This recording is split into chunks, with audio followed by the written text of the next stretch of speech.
Mini N14 N18 timing chain.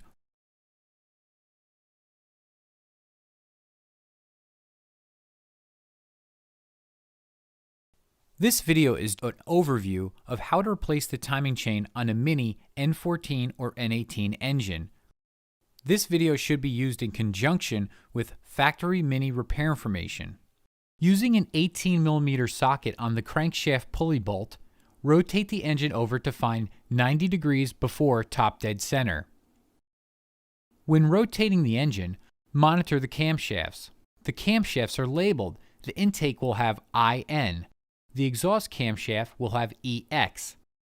These markings will point up once you reach 90 degrees before top dead center. Cylinder 1 camshaft lobes will point as shown. The intake will point up and in toward the center of the cylinder head. Exhaust will point down and in toward the center of the cylinder head. Working at the transmission bell housing, locate the crankshaft locking bore.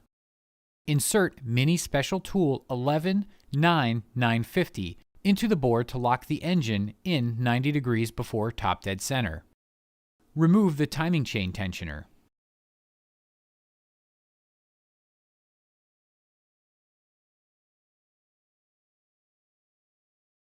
Lock the camshafts in place using the Mini Special Tool Locking Kit 11-9-550 and 11-9-551 and 11-9-552.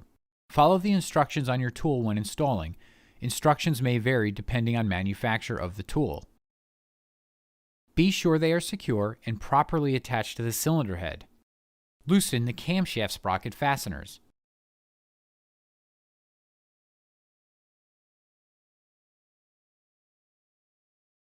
Next, remove the two guide rail fasteners, then remove the timing chain guide rail. Bolt Special Tool 11-9-280 to the crankshaft pulley hub. Then, counter-hold it as you remove the crankshaft pulley hub fastener. Working at the right side of the engine, remove the engine mount and the engine mount bracket on the cylinder head. Move to the front of the cylinder head. Remove the timing chain guide fastener. When reassembling the timing chain guide fastener, be sure to replace the Torx fastener and the washer. Working just above the crankshaft pulley hub, remove the two timing chain guide fasteners. Replace the torque bolts and O-rings when reassembling. Remove the intake and exhaust camshaft sprockets from the camshafts. Secure the timing chain from falling down into the engine. You can use a pry bar or a large screwdriver.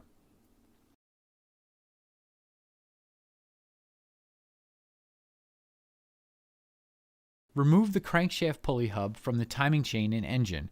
The hub sits inside the timing chain sprocket. The crankshaft pulley seal is single use. Once the hub is removed, you will have to replace it.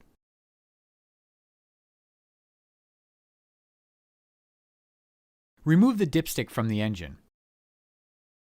Lift up and remove the timing chains and the guides from the engine.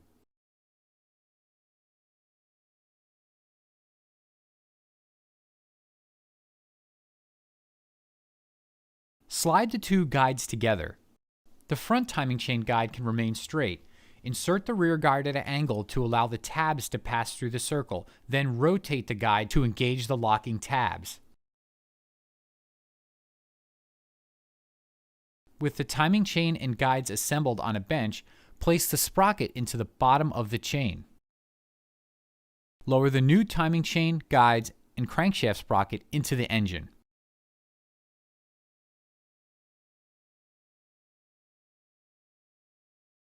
Align the crankshaft sprocket with the oil pump sprocket. Next, install the crankshaft pulley hub.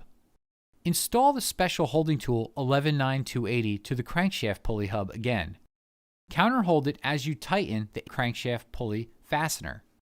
Install the camshaft sprockets and the camshaft fasteners finger tight. Install Mini Pre-Tensioner Special Tool 11-9-340. Be sure the knurled collar is flush with the cylinder head. Tighten the pre-tension tool stud until you feel it bottom out on the timing chain rail. torque the pre-tensioner tool preload stud to 5.3 inch-pounds. Next, tighten the preload stud locking nut. Tighten the camshaft fasteners. Remove the pre-tension tool and install the timing chain tensioner. Once the crankshaft pulley and camshaft sprockets are torqued, remove the locking tools from the engine. Rotate the engine one full rotation and recheck camshaft timing. When doing this, be sure to reinstall the locking tools and check that everything lines up as it should. Once you confirm the timing is correct, reassemble the engine.